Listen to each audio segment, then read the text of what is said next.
다이어트에는 항상 유행이라는 게 존재하죠. 최근에는 에사비 다이어트가 방송에 나오면서 다시금 조명을 받고 있습니다.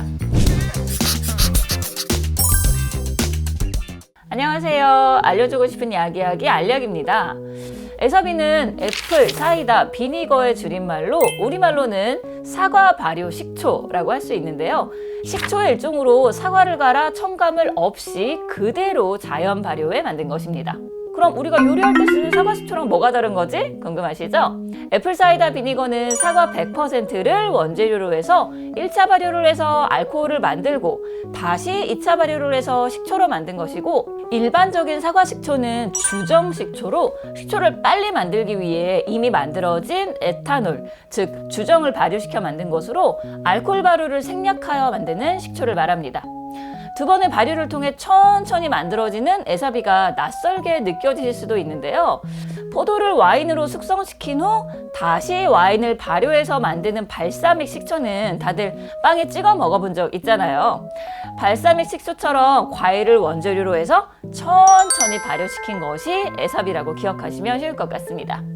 이처럼 두 번의 자연 발효를 거치는 과정에서 에사비의 핵심 성분인 아세트산이 만들어지는데, 아세트산뿐만 아니라 단백질, 펙틴, 칼륨을 비롯한 각종 미네랄이 풍부하게 들어있는 것이 에사비의 장점이라고 할 수 있습니다. 그럼 이러한 성분에 따른 에사비의 효능은 어떻게 될까요? 에사비는 소화불량 개선에 효과가 있습니다. 소화불량은 위산이 부족한 경우 생길 수 있기 때문에 어느 정도의 산성을 띠는 에사비가 위산 수치를 개선해 소화를 촉진해 줄 수 있습니다. 또한 에사비에 함유된 효소가 위에 정체되어 있는 음식의 소화를 도와줄 수 있습니다. 둘째, 에사비는 혈당 관리에 도움이 될 수 있습니다. 에사비에 들어있는 아세트산은 체내 혈당 수치를 낮추는 효과가 있는데요. 아세트산은 탄수화물 소화 효소를 억제하거나 위에서 장으로 음식이 천천히 내려가도록 만들기 때문입니다. 소화가 느려지면 당이 흡수되는 속도도 느려져서 혈당이 급격히 상승하는 것을 막아줄 수 있습니다. 셋째, 에사비는 다이어트에 효과가 있습니다.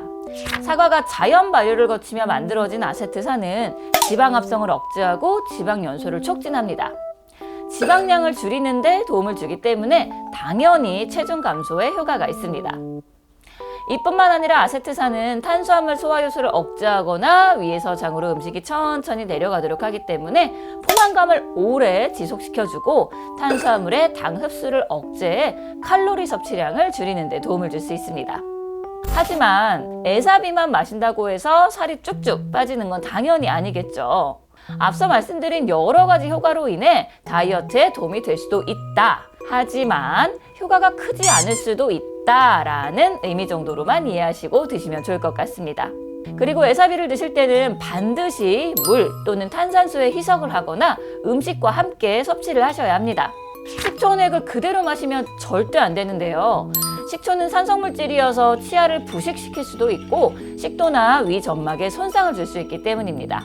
하루 적정 섭취량은 15에서 30ml이며 두세 번에 나눠서 섭취하시는 게 좋고, 처음 섭취할 때는 하루 한두 티스푼 정도의 소량으로 시작해서 점차 용량을 조금씩 늘리시는 게 좋습니다. 자, 오늘은 이렇게 에사비에 대해서 이야기해드렸는데요. 영상 보시고 궁금한 점 있으시면 댓글 달아주시고요. 지금까지 알려주고 싶은 야기야기 알약이었습니다.